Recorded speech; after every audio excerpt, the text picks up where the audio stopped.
Hello dear, आप लोग को स्वागत करता हूं। तो जैसा कि आप लोग जानते हैं कि अभी मैंने कल जो है MSN 1 और MSN 2 जो है किया था। तो आज जो है आप लोग के सामने में जो है MHN और CHN देखने को मिलेगा। मीन्स मेंटल हेल्थ नर्सिंग और चाइल्ड हेल्थ नर्सिंग, ये दोनों का फुल फॉर्म होता है। दोनों सब्जेक्ट से एक एक क्वेश्चन हम लिए हैं, ठीक है। जो आपका मेंटल हेल्थ नर्सिंग है, ये तो अभी पहला ही सब्जेक्ट, पहला ही जो है चैप्टर चल रहा है परिचय का। तो ये पहला चैप्टर से ही आपका प्रश्न है, ओके। और जो आपका चाइल्ड हेल्थ नर्सिंग है, यह चाइल्ड हेल्थ नर्सिंग आपके दूसरे जो है चैप्टर से है। तो इस चीज़ को ध्यान में रखिएगा। चाइल्ड हेल्थ नर्सिंग से जो प्रश्न लिए हैं वह दूसरे चैप्टर से है, और आपके जो मेंटल हेल्थ नर्सिंग से जो प्रश्न है यह अभी फर्स्ट ईयर का ही है, क्योंकि फर्स्ट ईयर में थोड़ा लंबा यहाँ पे दिया गया है, ओके। चलिए देखते हैं, हिंदी और इंग्लिश दोनों में है। अगर आप हिंदी में नोट्स बनाना चाहते हैं, हिंदी में पढ़ना चाहते हैं तो हिंदी में समझिए, हिंदी में लिखिए। अगर आप इंग्लिश में चाहते हैं तो समझने के लिए हिंदी में समझिए, और लिखने के लिए आपको मैं यहाँ पे ये क्वेश्चन आंसर के नीचे इंग्लिश में भी दिया हूँ, आंसर को हिंदी इंग्लिश दोनों में। तो आप कोई भी लैंग्वेज में है कोई दिक्कत नहीं होगा, एकदम ईजी लैंग्वेज है, समझ गए। चलिए, पहला जो प्रश्न हमने रखा है यहाँ पे वह आपका मेंटल हेल्थ नर्सिंग से है। तो देख लीजिए, आपसे क्वेश्चन जो है 5 या 10 नंबर में पूछा जा सकता है कि मानसिक रोगियों के प्रति गलत अवधारणा या भेदभाव का वर्णन करें। मतलब डिस्क्राइब मीन्स कंसेप्शन या discrimination toward mentally ill patient. मतलब कोई मानसिक रूप से ग्रस्त व्यक्ति है तो लोगों को एक मानसिक रोगियों के प्रति क्या नज़रिया होता है, क्या भेदभाव होता है, या क्या एक मिसकंसेप्शन यानी गलत अवधारणा बना रहता है एक मानसिक रोगियों के प्रति, मानसिक रोग के प्रति। चलिए हम देखते हैं। आप पॉइंट याद रखिएगा, 10-12 पॉइंट है इसमें, वही इम्पोर्टेंट है। चलिए यहाँ पे देखिए, मानसिक रोगियों या रोगों के प्रति जो है गलत अवधारणा, ठीक है। देखिए, समाज के लोगों में मानसिक रोगों के प्रति गलत अवधारणाएं मुख्यतः अंधविश्वास व अज्ञानता के कारण उत्पन्न होती है, जो निम्न है। देखिए, कोई भी व्यक्ति है, अगर किसी को मानसिक रोग होता है तो उसके आसपास के लोग समझते हैं कि नखरा कर रहा है, या समझते हैं कि इस पर कोई दिव्य शक्ति का जो है वास है, या फिर ये समझते हैं कि जो है इसके फैमिली में ऐसा चल रहा है, पहले कोई था तो अभी भी है। मतलब इस तरीका से अवधारणा जो है व्यक्ति के मन में चलते रहता है। और अगर किसी मानसिक रोग होता है तो लोग समझता है कि इसका कोई इलाज नहीं है, या संक्रमण मतलब फैलने वाला होता है। इस तरीका के विभिन्न जो है लोगों के मन में गलत अवधारणा रहता है मानसिक रोग और रोगियों के प्रति, ठीक है।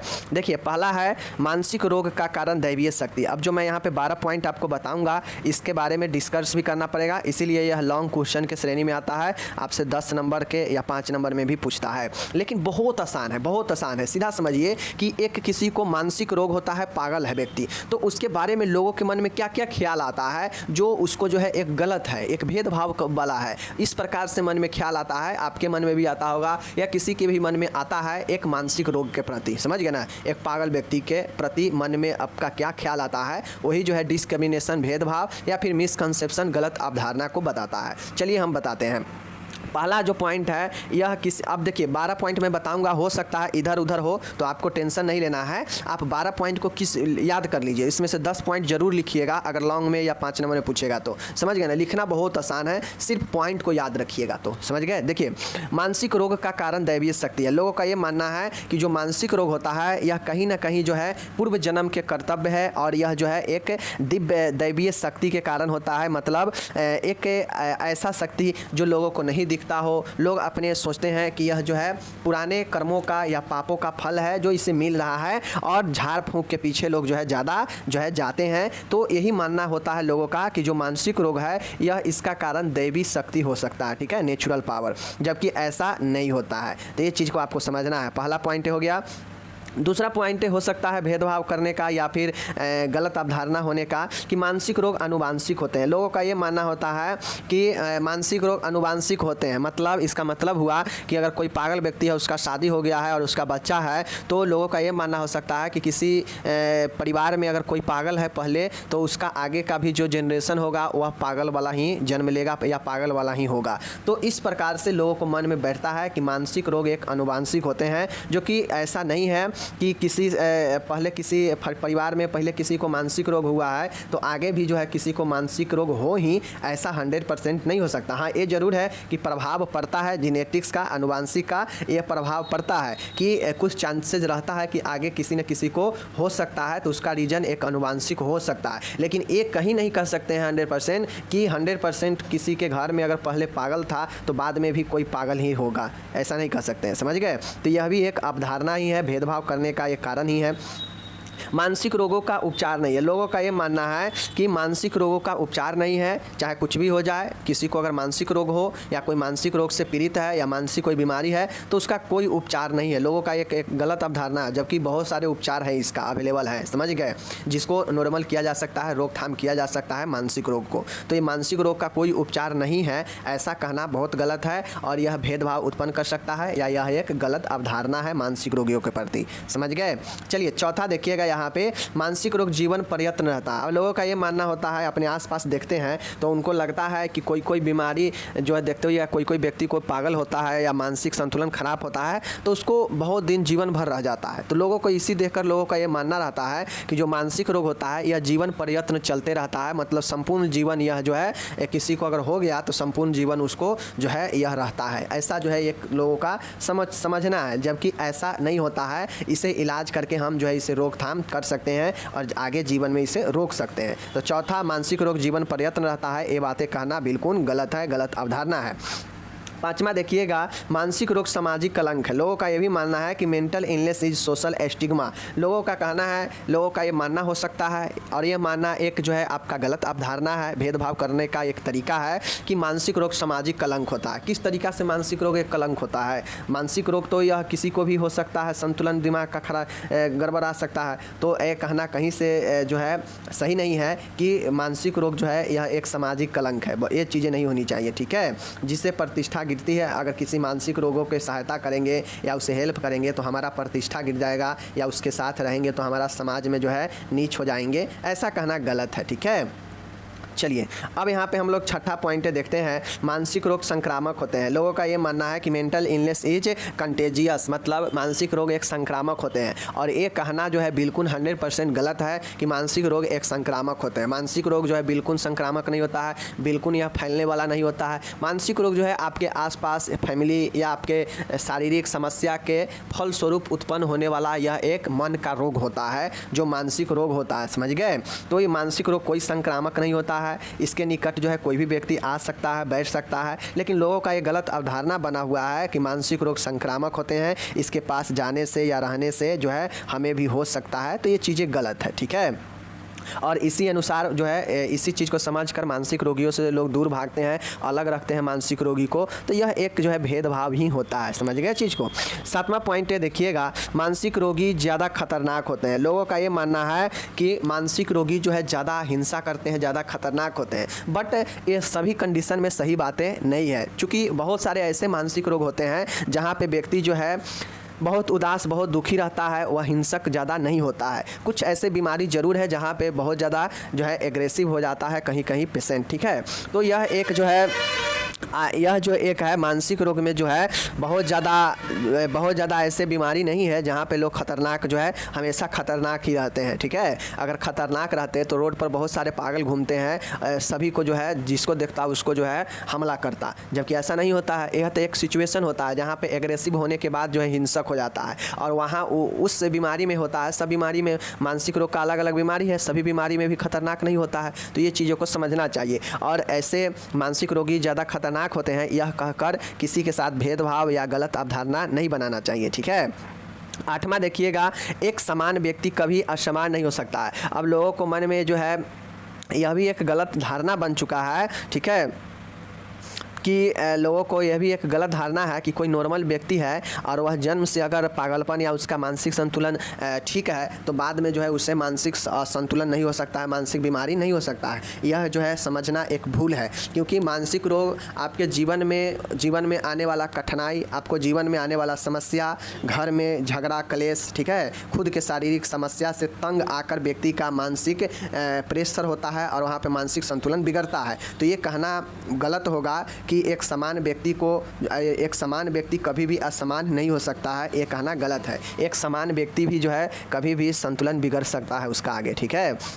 एंड 9वां देखिएगा, मानसिक रोगियों का उपचार केवल पागल खाने में ही संभव है। अब यह कहना भी बिल्कुल गलत होगा कि एक मानसिक रोगियों का इलाज सिर्फ और सिर्फ पागल खाने में ही होता है। पागल खाने में तो वैसे रोगियों को रखा जाता है जिसका इलाज जो है बहुत ज़्यादा जो है क्या है, असंभव है, बहुत ज़्यादा वह तंग करता है, तो ऐसे रोगियों को पागल खाने में रखा जाता है। वरना बहुत सारे ऐसे मानसिक रोग हैं जिसका ट्रीटमेंट घर पर भी दिया जा सकता है या अस्पताल में भर्ती कराकर भी संभव है या OPD बेसिस पर भी जो है रोगियों का उपचार होता है। तो ये कहना गलत है कि सभी मानसिक रोगियों का उपचार केवल पागल खाने में ही संभव है, ये कहना गलत है। समझ गए चीज़ को। चलिए 9वां हो गया। 10वां देखिएगा, मानसिक रोगी का व्यवहार हमेशा विचित्र होता है। Behaviour of mental ill patient is always bizarre. तो क्या एक मानसिक रोगी का हमेशा जो कैरेक्टर होता है विचित्र होता है? यह माना जाता है कि सभी मानसिक रोगियों का व्यवहार असमान या विचित्र प्रकार का होता है। यह गलत अवधारणा है क्योंकि सभी रोगी विचित्र व्यवहार प्रदर्शित नहीं करते हैं। उनका व्यवहार बाहरी तौर पर समान हो सकता है, अतः इससे रोगियों का पहचानना बहुत मुश्किल कार्य है। बिल्कुल सही है।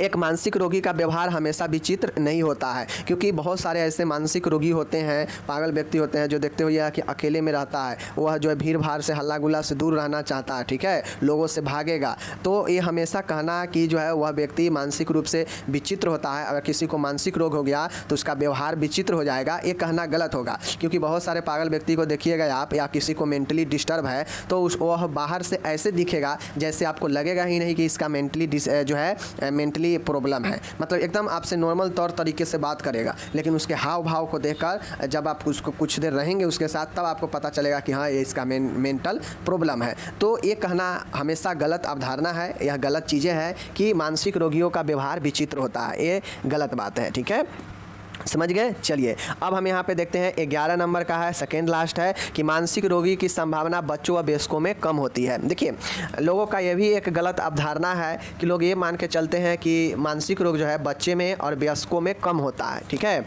यह मानना जाता है कि मानसिक रोग सबसे अधिक बुढ़ापे में अवस्था में होता है, जबकि बच्चों व वयस्कों में इनकी संभावना कम होती है, यह माना जाता है, जो कि एक गलत धारणा है। क्योंकि शोध के अनुसार सबसे अधिक मानसिक रोग होने की संभावना 18 से 25 वर्ष की आयु में ही होती है।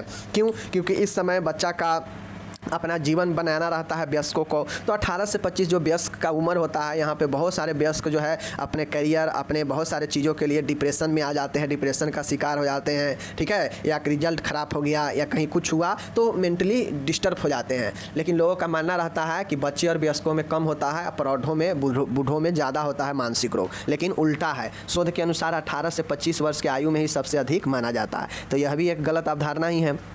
एंड लास्ट वाला यहाँ पे है हमारे सामने, देखिएगा कि समय के साथ मानसिक रोग ठीक हो जाता है। लोगों का यह भी मानना है कि मानसिक रोग बिना इलाज जो है ठीक नहीं होता है, मानसिक रोग जो है बिना इलाज ठीक नहीं होता है, अतः समय पर उसका इलाज न करने पर वह बढ़ता जाता है, यह गंभीर लक्षणों के साथ प्रकट होता है। लेकिन लोग क्या मानते हैं कि समय के साथ जो है धीरे धीरे आगे बढ़ने पर मानसिक रोग ठीक हो जाता है, जो कि एक गलत अवधारणा है। मानसिक रोग कभी ऑटोमेटिक ठीक नहीं होता है, ठीक है, चाहे समय के साथ हो चाहे कुछ भी चीज़ के साथ हो, मानसिक रोग ऑटोमेटिक कभी ठीक नहीं होता है। मानसिक रोग के ठीक करने के लिए उसे इलाज कराना पड़ेगा, उसका रोकथाम करना पड़ेगा, तभी जाके जो है आगे के लक्षण जो हो वह गंभीर होने से बचाया जा सकता है। वरना अगर समय के साथ ठीक होने के हिसाब से अगर रहेंगे तो धीरे धीरे वो बढ़ते जाएगा और एक गंभीर कंडीशन में पहुंच जाएगा। तो समय के साथ मानसिक रोग ठीक हो जाता है, यह भी कहना एक गलत अवधारणा ही है। तो इस प्रकार से मैंने आपको 12 पॉइंट बताया कि एक मानसिक रोग या रोगियों के प्रति कौन कौन से जो है मिसकंसेप्शन, गलत अवधारणा लोगों के बीच में हो सकता है, वो मैंने बता दिया। अब जब पॉइंट 12 याद रख लीजिएगा तो एग्जाम में जाइएगा तो अगर 10 पॉइंटें भी क्लियर याद है और 10 पॉइंटें के बारे में भी अच्छे से लिख दीजिएगा तो आपको 10 नंबर में 10 नंबर या 9 नंबर 8 नंबर दे देगा। ओके, चलिए अब हम चलते हैं नेक्स्ट क्वेश्चन, जो कि चाइल्ड। अब देखिए यहाँ पे इंग्लिश दिया गया है, ऊपर हिंदी था, यहाँ पे इंग्लिश दिया गया है, तो इंग्लिश वाले इंग्लिश में देख सकते हैं, पढ़ सकते हैं, एकदम ईजी लैंग्वेज में है। ओके, चलिए अब यहाँ पे हम आ गए चाइल्ड हेल्थ नर्सिंग में। चाइल्ड हेल्थ नर्सिंग में क्वेश्चन क्या कर रहा है आपके सामने में है, देख लीजिए कि वृद्धि और विकास को परिभाषित कीजिए, इसके सिद्धांतों को वर्णन कीजिए। देखिए वृद्धि और विकास के क्वेश्चन है ना, जब भी पूछेगा आपसे तो 15 नंबर में पूछेगा, ठीक है, 15 नंबर में, या 5 नंबर में पूछेगा तो क्या पूछेगा, कहेगा कि वृद्धि और विकास को प्रभावित करने वाले कारक को बताए, इतना ही सिर्फ पूछेगा तो 5 नंबर में। ओके, अगर आपसे पूछेगा कि लॉन्ग क्वेश्चन 10 या 15 नंबर में कभी 10 कभी 15 में पूछता है। अगर ऐसे पूछे तो पूछेगा कि वृद्धि और विकास को परिभाषित कीजिए, इसके सिद्धांत को लिखें और वृद्धि और विकास को प्रभावित करने वाले कौन कौन से कारक हैं इसको बताएं। तो चलिए हम लोग देखते हैं। देखिए साथियों, वृद्धि एवं विकास बहुत आसान है समझना, सीधा समझिए। वृद्धि एवं विकास जीवन का मूलभूत लक्षण है। एक बच्चा जब जन्म वृद्धि और विकास मतलब इसका मतलब होता है कि जब माँ के कोख में, या इसको सिंपल लैंग्वेज में कोख कहते हैं गांव की भाषा में, लेकिन अगर सीधा कहा जाए गर्भ में, माँ के गर्भ में अगर कोई बच्चा पल रहा होता है, जब निषेचन होता है यानी जब अंडाणु शुक्राणु से मिलता है और मिलने के बाद जो है धीरे धीरे वह अंडा बनाता है। अंडा बनाकर धीरे धीरे वह शिशु के जो है विकास करता है, पीढ़ी दर क्रम, जो उसमें क्या होता है वृद्धि और विकास होते रहता है। ठीक है, तो जो वृद्धि की काम होती है वह आपके कहाँ से शुरू हो जाता है? वृद्धि के काम जो है बच्चे में जो है जो भ्रूण होता है, जहाँ पे निषेचन होता है, वहीं से शुरू हो जाता है आपके वृद्धि और विकास। समझ गए चीज़ को? यह जो अंडे और जो शुक्राणु होता है, जो मादा और नर के संलग्न यानी युग्मनज से होकर जो बनता है और परिपक्व होता है, और परिपक्व होने तक जो है एडल्ट के अवस्था तक यह जो है वृद्धि और विकास चलते रहता है। अगर आपसे कोई पूछे कि वृद्धि और विकास कहाँ से शुरू होता है, एक लैंग्वेज में जवाब दीजिएगा कि माँ के जब नर और मादा के जो अंडाणु और जो शुक्राणु है और जो निषेचन के बाद जो युग्मनक बनता है, और वही युग्मक जो है धीरे धीरे शुरू होकर शिशु के रूप में लेता है, फिर शिशु धीरे धीरे बड़ा होता है, जन्म लेता है, और वह क्या होता है धीरे धीरे वयस्क बनता है। तो जो युग्मनज होता है, जो आपका जाइगोट जो गर्भधारण किया जाता है, वह अंडे और शुक्राणु जो निषेचन करता है, और वह निषेचन के बाद जो युग्मक बनता है, वह युग्मक से लेकर और एक पूर्ण परिपक्व अवस्था यानी एडल्ट अवस्था तक जो है यह सभी वृद्धि और विकास चलते रहता है। तो ये चीज़ को समझ गए कि कहाँ से शुरू होता है, समझ गए? चलिए अब यहाँ पे देखिए, बच्चों की वृद्धि एवं विकास पूर्व निर्धारित होता है, अर्थात गर्भधारण के समय ही सुनिश्चित हो जाता है कि प्रत्येक बालक एक निश्चित विकास एवं वृद्धि क्रम के अनुसार बढ़ता है। ठीक है, अब लोग कहता है कि इसे कम्प्लान पिला दो, हाइट बढ़ जाएगा, ये जो है इसका पैर हाथ ऐसे हो गया है, टेढ़ा हो गया है, जन्म लिया है तो टेढ़ा जन्म लिया है, या छोटा बौना हाथ पैर एकदम छोटा छोटा है, जन्म लिया है। तो ये जो है लोग कहते हैं, ठीक है, लेकिन हकीकत ये है कि जब वृद्धि और विकास होता है यह पूर्व से ही निर्धारित हो जाता है। पूर्व से निर्धारित होने का मतलब है कि अर्थात यह जब गर्भधारण एक स्त्री करती है और उसके जो गर्भ में पल रहा जो शिशु होता है, वहीं से जो है इसका जो है निर्धारित होता है, यानी जन्म से पहले से ही यह सुनिश्चित हो जाता है कि जो बच्चा गर्भ में है वह जन्म लेगा तो किस हाइट तक जाएगा, उसका क्या मानसिक संतुलन होगा, वह जो है अगर जन्म लेगा तो कोई जन्मजात रोग के साथ में जन्म लेगा या क्या होगा, वह उसके पूर्व से ही निर्धारित हो जाता है, यानी उसके वृद्धि और विकास पहले से ही सुनिश्चित हो जाता है। समझ गए? और उसी अनुसार जो है वह अपने निश्चित विकास और वृद्धि के क्रम में अनुसार बढ़ता रहता है। समझ गए? चलिए ये हो गया। ये तो हम लोग वृद्धि और विकास के बारे में बेसिक चीज़ें जान लिए कि कब वृद्धि विकास शुरू होता है और कब तक चलते रहता है। ठीक है, ये सब जान लिए। अब फाइनली हम देखेंगे कि आखिर वृद्धि क्या होता है, ग्रोथ क्या होता है, और डेवलपमेंट विकास क्या होता है। आप लोग पढ़े होइएगा कि ग्रोथ और डेवलपमेंट, वृद्धि और विकास, आपको दोनों वर्ड एक ही लगता होगा कि वृद्धि मतलब बढ़ना और विकास मतलब भी बढ़ना, लेकिन आज रियलिटी इसका समझिए कि वृद्धि और विकास क्या होता है। देखिए नाम से स्पष्ट है, वृद्धि मतलब किसी भी चीज़ में वृद्धि, 2 रुपया 4 रुपया होना, 4 रुपया 6 रुपया होना, मतलब क्या हो रहा है, वृद्धि हो रहा है। समझ गए? 2 किलो पहले कोई चीज़ 2 किलो का था, वह बढ़कर 4 किलो हो गया, फिर वह बढ़कर 6 किलो हो गया। मतलब क्या हो गया कि यह वृद्धि जो होता है यह दर बाई दर होता है। विकास जो होता है ये विकास मतलब नाम से समझ रहे ना कि विकास, कहीं ना कहीं विकास जो है मेंटली विकास होगा, भावनात्मक विकास होगा, मतलब इमोशन का विकास होगा। ठीक है, इमोशन के तहत ही लोगों का दुख होता है, दर्द होता है, महसूस होता है, रोता है, ये सब इमोशन ही होता है, एक चीज़ होता है। उसी प्रकार से व्यवहार का विकास, ये सब क्या है, विकास है। वृद्धि क्या है, तो हाथ पैर का लंबाई बढ़ना, ठीक है, उम्र का एज बढ़ना, ठीक है, हाथ पैर वजन बढ़ना, ये सब आपके वृद्धि आता है। समझ गए? यही चीज़ है। यह मात्रात्मक होता है। मात्रा का मतलब क्या होता है, परिमाण, कोई भी चीज़ का परिमाण। तो ये जो है वृद्धि जो होता है मात्रात्मक होता है, क्वांटिटिव सूचक होता है। ओके, अर्थात वृद्धि शरीर एवं अंगों के आकार एवं द्रव्यमान का बढ़ना है। समझ गए ना कि वृद्धि जो होता है वह शरीर के और अंगों के आकार और द्रव्यमान बढ़ना। आकार आकार मतलब कोई छोटा था अब बड़ा हो गया, ठीक है। हाथ पैर उंगली पहले छोटा छोटा था, अब जो है धीरे धीरे बड़ा हो रहा है, तो ये क्या हो रहा है, वृद्धि हो रहा है, ठीक है। उसी प्रकार से द्रव्यमान की बात किया जा रहा है, मतलब जब बच्चा जन्म लेता है तो 2.5 से 3 kg का जो है आपका बच्चा जो है रहता है, ठीक है। अब यह धीरे धीरे जैसे जैसे इसका उम्र बढ़ता है तो इसका परिमाण भी जो है मात्रा भी बढ़ते रहता है, द्रव्यमान भी बढ़ता है, 3 किलो 4 किलो 5 किलो 6 किलो बढ़ते जाता है, ठीक है।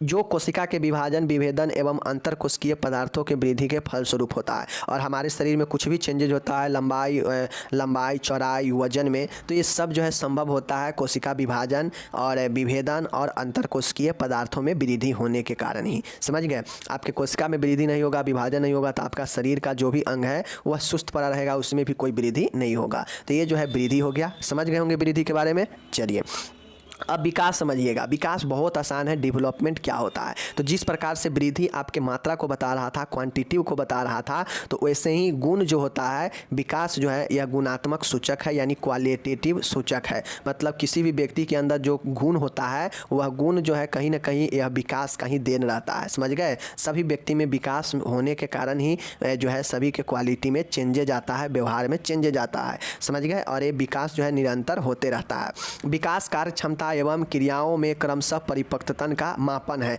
ठीक है। परिपक्व का मतलब है कि मैच्योर होना। कोई व्यक्ति में अगर सेक्सुअल भावनात्मक इमोशनल, ठीक है, कार्य करने की जो क्षमता है, जो क्रिया करने की सोच समझ है, इस सब में परिपक्वता होना ही विकास जो है होता है। समझ गए। अर्थात यह मानसिक, सामाजिक, भावनात्मक, शारीरिक योग्यता एवं कार्य क्षमता में निरंतर वृद्धि होता है। देखिए, अगर आपके मानसिक, सामाजिक कार्य क्षमता, भावनात्मक रूप से, शारीरिक योग्यता रूप से और कार्य क्षमता में अगर आपका निरंतर वृद्धि हो रहा है, मतलब यह क्या है, विकास का सूचक है। समझ गए। विकास जो है आपको इमोशन को दर्शाता है, आपके मानसिक विकास को दर्शाता है। समझ गए ना। जैसे कोई बच्चा है, बच्चा जो सोचेगा और जो एक वयस्क सोचेगा, दोनों में अंतर होगा।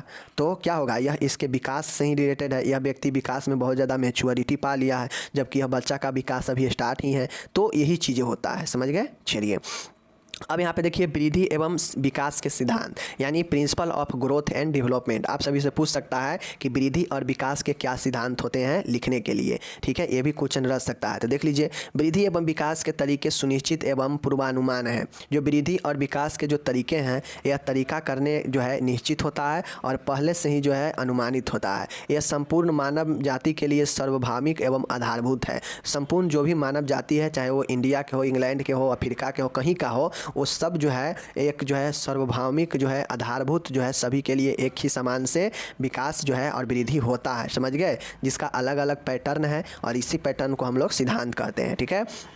तो आपको ये 6 पॉइंट याद रखना है। समझ गए। 6 पॉइंट में पहला पॉइंट है कि सिर से पूंछ की दिशा में वृद्धि तथा विकास। अब इसमें जो विकास होता है वह सिर से पूंछ की दिशा में होता है। जो बच्चा होता है, शिशु जो होता है, जो निषेचन के बाद जो शिशु बनता है, तो उसमें जो शिशु होता है उसका जो वृद्धि और विकास होता है, उसमें पहला जो होता है, पहले किसी भी बच्चा को सिर का ही जो है बनता है, क्योंकि जो सिर होता है वह काफ़ी जटिल होता है। तो पहले सिर का रचना होता है, फिर इसके बाद जो है अन्य अंगों का रचना होता है। इसीलिए सिर से पूंछ तक की वृद्धि और विकास कहा गया है। ओके। विकासात्मक गतिक्रम, डेवलपमेंट फेज। डेवलपमेंट फेज का मतलब होता है कि कोई बच्चा है वह बाल्यावस्था में जाएगा, फिर वयस्कावस्था में जाएगा, फिर किशोरावस्था में जाएगा, फिर वयस्कावस्था में, फिर प्रौढ़ावस्था में। और यही जो है एक विकास जो है निरंतर जो है चलते रहता है। और इसी अनुसार जो है, इसी एज के अनुसार जो है क्रमिक रूप से सब में विकास भी होता है। सब अपने अपने सोच समझ, सब में अपने अपने परिपक्वता आता है। समझ गए। और यही जो है आपका विकास का एक क्रम होता है। तो दूसरा हो गया विकासात्मक क्रम। तीसरा है दिशात्मक क्रम। दिशात्मक क्रम का मतलब होता है, समझ गए, कि एक दिशा में, एक डायरेक्शन में, कि कोई बच्चा में पहले मानसिक संतुलन उसका जो है विकास होगा, फिर वह सामाजिक जो है संतुलन बनाएगा, फिर उसका शारीरिक विकास होगा, फिर उसका जो है कार्य क्षमता में विकास होगा, और यही अनुसार एक दिशा में चलते रहता है। ठीक है। चलिए अनुक्रमिक रुझान है, सीक्वेंशियल ट्रेंड है। सीक्वेंस के मतलब कहता है कि जो वृद्धि और विकास है वह एक सीक्वेंस में चलता है, समझ गए। जिस प्रकार से एक सीक्वेंस में बच्चा जन्म लेने के बाद अपने सीक्वेंस में जो है उसके एज के अनुसार से उसका वजन बढ़ते रहता है, उसी प्रकार से इसके भावनाओं में भी और इसके जो है हर एक चीज़ों का विकास भी जो होता है वह एक निरंतर अनुक्रमिक सीक्वेंस में होते रहता है, ठीक है। नेक्स्ट है 5वां है मध्य रेखा से परिधि की ओर। अब यहाँ पे जो होता है वह मध्य रेखा से परिधि की ओर होता है, समझ गए ना। तो ये चीज़ें आप लोग याद रखिएगा। छठा है संवेदनशील काल। अब ये जो छठा पॉइंट है सेंसिटिव पीरियड होता है, इसमें बच्चे अपने सभी वृद्धि और विकास को क्या करते हैं, देखते हैं, और यह काफ़ी सेंसिटिव होता है क्योंकि इस काल में बच्चे का वृद्धि और विकास काफ़ी तेज़ी से होता है, समझ गए। जिस प्रकार से जो बच्चा होता है वह बच्चा में वृद्धि और विकास काफ़ी तेज़ी से होता है, समझ गए। इसीलिए यह जो है संवेदी काल होता है, संवेदनशील काल होता है। तो कुल ये 6 पॉइंट याद रखिएगा, ठीक है। सिर से पूंछ के दिशा में वृद्धि विकास, ठीक है, विकासात्मक गतिक्रम, दिशात्मक वृद्धि, अनुक्रमिक रुझान, मध्य रेखा में परिधि की ओर और संवेदनशील काल। ये 6 पॉइंट सिद्धांत है वृद्धि और विकास के, ठीक है। अतः बच्चे की वृद्धि और विकास में अंतर होता है। अतः जो बच्चे का वृद्धि और विकास है उसमें अंतर है, और आप अंतर कैसे है देख लिए। एक क्वालिटी का सूचक है और एक क्वालिटी का सूचक है, एक क्वांटिटी का सूचक है, यही सबसे बड़ा अंतर है। अब हम लोग चलेंगे, देखेंगे सबसे महत्वपूर्ण प्रश्न है इसका कि वृद्धि एवं विकास के प्रभावित करने वाला कौन कौन से ऐसे कारक है जो वृद्धि और विकास को प्रभावित कर सकता है, समझ गए। Factor affecting of growth and development, ठीक है। वृद्धि और विकास को प्रभावित करने वाला कौन कौन से कारक है। तो देखिए, बालक की वृद्धि और विकास को प्रभावित करने वाले कारक निम्नलिखित है। जो जो कारक होगा वह वृद्धि और विकास को प्रभावित करेगा। मैं आपको यहाँ पे 14-15 पॉइंटें बताऊँगा जो आप नॉर्मल लाइफ में भी इस चीज़ को समझते हैं और जानते हैं, ठीक है। चलिए बताते हैं। पहला है प्रजाति। प्रजाति मीन्स होता है रेस। प्रजाति का मतलब होता है कि आप लोग देखते होइएगा कि इंडिया है, अफ्रीका है, रसियन है, इंग्लैंड है, तो सब में देखते होइएगा। आप ये बताइए कि जो इंग्लैंड या फिर जो अमेरिका के व्यक्ति या फिर जो बहुत ठंडे इलाके के व्यक्ति होते हैं वह काफ़ी ज़्यादा जो है वाइटनेस होता है, उसका बाल में भी अलग सा वृद्धि रहता है। तो ये सब क्यों होता है, यही प्रजाति के कारण, ठीक है। उनका प्रजाति और है, ठीक है। इधर का जैसे अफ्रीकन है, अफ्रीकन लोग के देखते होइएगा कि उसके टकला टकला रहता है, उसका एकदम छोटा छोटा काला काला सा एकदम छोटा छोटा बाल होता है, घुमा घुमा बाल होता है। तो ये क्या है, एक प्रकार से चेंज ही है। हमारे इंडिया के है तो सब चीज़ बढ़िया होता है, आदमी का कलर भी जो है एकदम नॉर्मल रहता है, बाल उल सब चीज़ रहता है। तो यह वृद्धि और विकास को ही बताता है ना। तो प्रजाति भी व्यक्ति को अंतर बताता है वृद्धि और विकास में, और यह प्रभावित करता है, ठीक है। नेक्स्ट है, दूसरा है लिंग है। लिंग का मतलब होता है कि आप लोग जब देखते होइएगा कि लिंग का मतलब होता है कि स्त्रीलिंग है या पुल्लिंग, फीमेल है या मेल। तो आप लोग देखते होइएगा कि जो बच्चा जन्म लेता है अगर वह लड़का होता है और वहीं पर एक लड़की अगर जन्म लिया है, और दोनों के अगर वृद्धि और विकास के अंतर देखिएगा तो वहीं पर जो लड़की होती है उसमें जो है जल्दी मैच्योरिटी आ जाता है, जल्दी वह परिपक्व हो जाती है, उसके अंदर जो है जल्दी जो है सेक्सुअलिटी जो हार्मोन होता है वो चेंजेज होता है और उसमें परिपक्वता आ जाता है, वह लड़की जल्दी मैच्योर हो जाती है। इसीलिए देखते होइएगा कि कोई 18 साल की लड़की और कोई 25 साल के लड़का, लगभग नहीं करेगा आपको कि ये जो है लड़का बड़ा है या लड़की बड़ा है, ठीक है ना। तो ये चीज़ें लिंग जो है बहुत बड़ा इफेक्ट करता है। इसीलिए लड़की जो है जल्दी वृद्धि और विकास कर जाती है और लड़का का जो वृद्धि और विकास होता है वो धीरे धीरे होता है। तो कहीं ना कहीं लिंग जो है आपके प्रभावित करता है, समझ गए। तीसरा है अनुवांशिक विकार। अनुवांशिक विकार का मतलब है कि कोई अगर अनुवांशिक अगर रोग है, जेनेटिक डिसऑर्डर है बच्चे में, तो उसको जो है वृद्धि और विकास को प्रभावित करेगा। जैसे Turner syndrome, down syndrome. Down syndrome में एक जो है क्रोमोसोम बढ़ जाता है, वहीं पे टर्नर सिंड्रोम में जो है क्या होता है कि एक घट जाता है। तो यह क्या करता है, जिससे होता क्या है, मंदबुद्धि हो जाता है, लंगड़ा लूझा होता है, ठीक है ना। तो इस प्रकार से अनुवांशिक विकार आपके एक कारण बनता है, ठीक है। एंड नेक्स्ट है वृद्धि सामर्थ्य, ग्रोथ पोटेंशियल। अब जिस भी बच्चा जन्म लिया उसके अंदर उसके शारीरिक और मानसिक और सामाजिक वृद्धि और विकास के लिए जितना उसके अंदर सामर्थ्य होगा उतना समय तक जो है उसका वृद्धि और विकास जो है हो पाएगा। जैसे आप लोग देखते होइएगा बहुत लोग जो है क्या होता है कि अचानक से जो है 16 से 17 साल में ही देखिएगा काफ़ी ज़्यादा लंबा हटा खटा हो जाता है। ऐसा क्यों होता है, क्योंकि उसका जो बॉडी सामर्थ्य है वो काफ़ी अच्छा है, काफ़ी ज़्यादा है, जिसके कारण उसका वृद्धि और जो है वृद्धि जल्दी हो गया है, समझ गए। विकास भले ही उसका मानसिक और शारीरिक बाद में होगा, लेकिन शरीर का जो वृद्धि है वह जल्दी हो गया। क्यों? क्योंकि उसका जो शारीरिक सामर्थ्य है वह वृद्धि को बहुत ज़्यादा पुश किया है, आगे की तरफ धकेला है, जिसके कारण व्यक्ति का वृद्धि सामर्थ्य जो है ग्रोथ पोटेंशियल व्यक्ति को प्रभावित करता है। इसमें देखते होइएगा काफ़ी लंबे लंबे आदमी बच्चा हो जाएगा, 16-17 साल के रहेगा, काफ़ी लगेगा कि 20-25 साल का है, लेकिन उसका दिमागे नहीं रहेगा, अटपट कुछ कुछ बच्चे की तरफ बोलता रहेगा। मतलब क्या कि उसका वृद्धि तो हो गया, लेकिन उसका विकास अभी भी मानसिक या शारीरिक या सामाजिक रूप से नहीं हुआ है, तो उसका धीरे धीरे होता है, समझ गए। चलिए ये चीज़ समझ गए, यानी वृद्धि सामर्थ्य भी व्यक्ति को वृद्धि को प्रभावित करता है। नेक्स्ट है पोषण। पोषण का मतलब होता है कि आप जैसा खाना लेंगे, जैसा भोजन करेंगे, जैसा भोजन में आपका पोषण शामिल होगा वैसे ही आपके शरीर का वृद्धि और विकास होगा। अगर आप अच्छे आयोडीन, कैल्शियम, आहार युक्त विटामिन, प्रोटीन वाला भोजन ले रहे हैं संतुलित मात्रा में, तो आप कुपोषण नहीं होंगे, कुपोषण से बचेंगे, तो आपका वृद्धि और विकास भी सही होगा। वरना अगर संतुलित भोजन नहीं लेंगे, पोषण नहीं होगा, तो क्या होगा कि आपको कुपोषण होगा, बहुत सारे बीमारी होगा, और जो है यह जो है आपको प्रभावित करेगा वृद्धि और विकास को। इसलिए कहा जाता है कि जो बच्चे होता है उसको माँ के दूध ज़्यादा से ज़्यादा देना चाहिए, क्योंकि माँ के दूध में संपूर्ण आहार होता है और वह उसके वृद्धि और विकास को तय करता है, समझ रहे हैं। चलिए नेक्स्ट है संक्रमण। संक्रमण का मतलब होता है कि हम पहले से ही जानते हैं कि वृद्धि और विकास माँ के भ्रूण में पल रहे जो भ्रूण होता है वहीं से शुरू हो जाता है। तो ये जो संक्रमण होता है कहीं ना कहीं माँ के गर्भ से ही शुरू हो सकता है। जो पल रहा शिशु है गर्भ में, अगर माँ को कोई संक्रमण है, जैसे HIV, सिफिलिस, हेपेटाइटिस, हर्पीज, कोई भी संक्रमण माँ को है, तो हो सकता है वो बच्चे जो गर्भ में पल रहा है उसको भी वह संक्रमण प्रभावित करे और उसके वृद्धि और विकास में गर्भ में भी प्रभावित करे। वही उसी प्रकार से जो है देखते होइएगा कि कोई बच्चा का ओठ कटा हुआ रहता है, हाथ पैर टेढ़ा हो गया रहता है, इस प्रकार से जन्म लेता है बच्चा। क्यों? कहीं ना कहीं वह जो है गर्भ में उससे जो है कुछ संरचना के कारण ही ऐसा हुआ है, वृद्धि और विकास में कमी के कारण ही वो बच्चा को ऐसा जन्म लिया है, समझ रहे हैं ना। तो यह संक्रमण एक कारण बनता है, समझ गए चीज़ को। संक्रमण माता को होगा, माता से उस इफेक्ट पड़ेगा उस बच्चे को, तो ये चीज़ें होता है।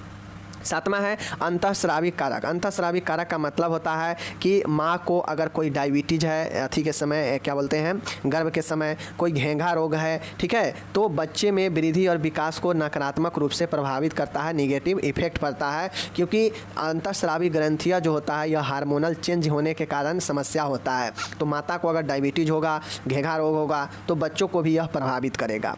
नेक्स्ट है आठवां, दवाई एवं मादक पदार्थ। अब देखते होइएगा कि शहर में जो माता होती है, खासकर शहर के जो माता होती है, या जो न्यू शादी हुआ है, न्यू जो माँ बनी है और वो शहर में रहती है, तो शहर में ट्रेंड है, आम बातें हैं, और इस मॉडर्न युग में और ज़्यादा कि बहुत ज़्यादा वाइन लेगी, बहुत ज़्यादा पार्टी सार्टी मस्ती करेगी, बहुत ज़्यादा जो है खुल के एंजॉय करेंगे। लेकिन उसका जो है इफेक्ट क्या पड़ता है, उसके होने वाले बच्चे पर पड़ता है। कि जो माँ अगर बहुत ज़्यादा दवाई का उपयोग की है, चाहे कोई भी दवाई हो, ठीक है, चाहे स्वास्थ्य के लिए ही क्यों ना हो।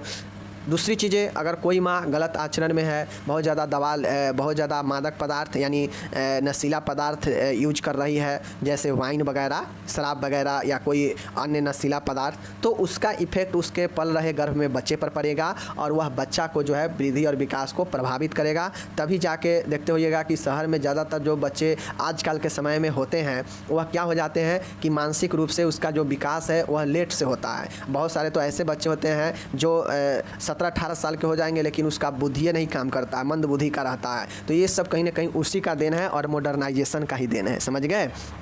चलिए नौवां देखिएगा, चोट का मतलब इंजरी। अब इंजरी का मतलब है कि शारीरिक चोट, अपंगता तथा सिर की चोट से दिमाग की क्षति हो सकती है, जिसमें विकास अवरुद्ध हो जाता है। जन्म के दौरान चोटों गंभीर विकार जन्म हो सकती है। अगर जन्म ले रहा बच्चा है और उस समय जन्म के समय अगर किसी भी गलती के कारण बच्चा को अगर सर में चोट लग गया, स्पाइन में चोट लग गया, कहीं भी चोट लग गया, तो बच्चे को वह आगे जो है उसके वृद्धि और विकास को प्रभावित करेगा। तो यह चोट भी जो है बहुत बड़ा इफेक्टर होता है, ठीक है। एंड नेक्स्ट है 10वां हार्मोन जो है उचित मात्रा में विकास और वृद्धि के लिए बहुत आवश्यक है। उचित मात्रा में हार्मोन सिक्रेशन हो शरीर में, ठीक है। जैसे थायरोक्सिन और एड्रीनोकार्टिकल हार्मोन है, यह वृद्धि के लिए बहुत ही आवश्यक मात्रा में होनी चाहिए। अगर ये हार्मोन सही मात्रा में नहीं होगा तो आपकी वृद्धि जो है रुक जाएगा, समझ गए, यानी यह भी प्रभावित करता है। 11 है गर्भकालीन आयु। गर्भकालीन आयु का मतलब होता है कि जितना गर्भ का आयु होता है, समझ गए ना, नॉर्मल 9 माह माना जाता है, ठीक है।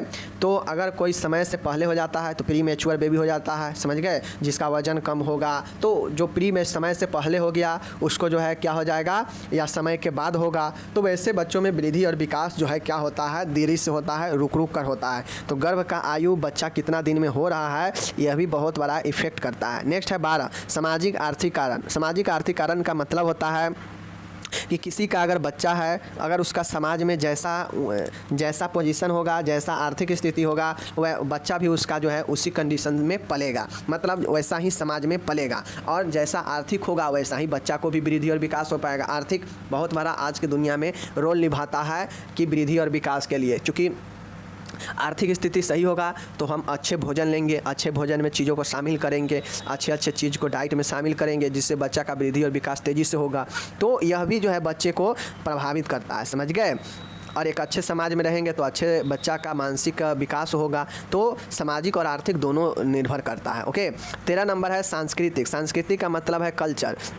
बच्चे को लालन पालन पोषण का तरीका गुणवत्ता संस्कृति प्रथाओं द्वारा निर्धारित होता है। ये वृद्धि और विकास को बहुत हद तक प्रभावित कर सकते हैं। जैसे लड़की का महत्व, गर्भकाल में माता की खुराक, बच्चों को मांसाहार की मान्यता, ठीक है।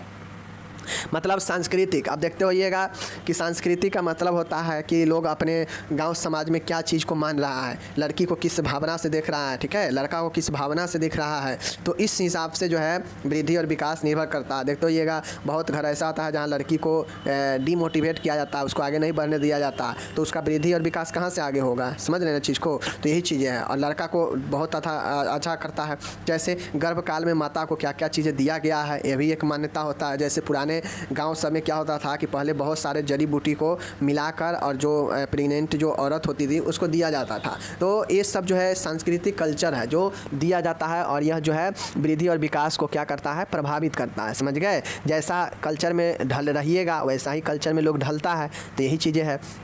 नेक्स्ट है सेकेंड लास्ट जलवायु। जलवायु का मतलब होता है वेदर। अब आप गर्मी में रह रहे हैं, गर्मी इलाका वाले प्रदेश में रह रहे हैं, या ठंडी इलाका वाले प्रदेश में रह रहे हैं, तो जलवायु वेदर जो होता है आपके बहुत ज़्यादा जो है प्रभावित करता है। जैसे देखते होइएगा गर्मी की अपेक्षा ठंडी में आपका बाल जो है, हेयर जो है बहुत तेज़ी से बढ़ता है। क्यों? क्योंकि जो ठंडा प्रदेश होता है वहाँ पर वृद्धि जो होता है बहुत तेज़ी से होता है, गर्मी इलाका में कम होता है, समझ गए ना। तो यह वृद्धि और विकास को प्रभावित करता है। ओके, चलिए 15 नंबर में है भावनात्मक, इमोशनल। इमोशनल का मतलब होता है कि आप कितना ज़्यादा आपको प्यार दुलार मिला है आपके घर परिवार से। एक बच्चा है, जन्म लिया है, और जन्म लेने के बाद जब 1-2 साल का हुआ, 3 साल का, तो उसका मानसिक विकास भी होने लगता है। तो ऐसे में उस बच्चा को कितना ज़्यादा प्यार दुलार, कितना ज़्यादा जो है इमोशनली सपोर्ट किया जा रहा है, यह भी निर्भर करता है। अगर किसी के परिवार में बहुत ज़्यादा लड़ाई झगड़ा होता हो, माता पिता में बार बार अनबन रहता हो, झगड़ा होता हो, और वह बच्चा 5-7 साल का हो जाएगा, तो बच्चा क्या सीखेगा, धीरे धीरे उसके माइंड में बैठ जाएगा कि माता पिता क्यों लड़ रहे हैं, क्या कारण है, ये सब ठीक नहीं है, और इसका असर उसके दिमाग पर पड़ेगा और धीरे धीरे उसके मानसिक विकास और वृद्धि को प्रभावित करेगा। तो इस प्रकार से इमोशनली भी जो है किसी बच्चे को अगर अच्छा वृद्धि और विकास देना है तो उसमें जो है अपनत्व, सुरक्षा, प्यार, ठीक है, संतुलन, ये सब जो है प्रेम प्यार जो है देना चाहिए, जिससे जो बच्चा हो वह वृद्धि और विकास अच्छे से कर सके। अगर ये सब नहीं होगा तो क्या होगा, उसको प्रभावित करेगा वृद्धि और विकास को, और यही इमोशन होता है। तो इस प्रकार से आपके यहाँ पे इंग्लिश दिए गए हैं, नीचे सब के सब इंग्लिश है, आप इंग्लिश वाले इंग्लिश में पढ़िएगा, नोट्स बनाइएगा। बाकी मैं आपको अच्छे तरीक़ा से दोनों क्वेश्चन लंबा था मैं बता दिया। मिलेंगे अगले वीडियो में, आप लोग अपना ख्याल रखिए, तब तक take care, bye bye. PDF आपको डिस्क्रिप्शन से मिल जाएगा। चलिए मिलेंगे अगले वीडियो में।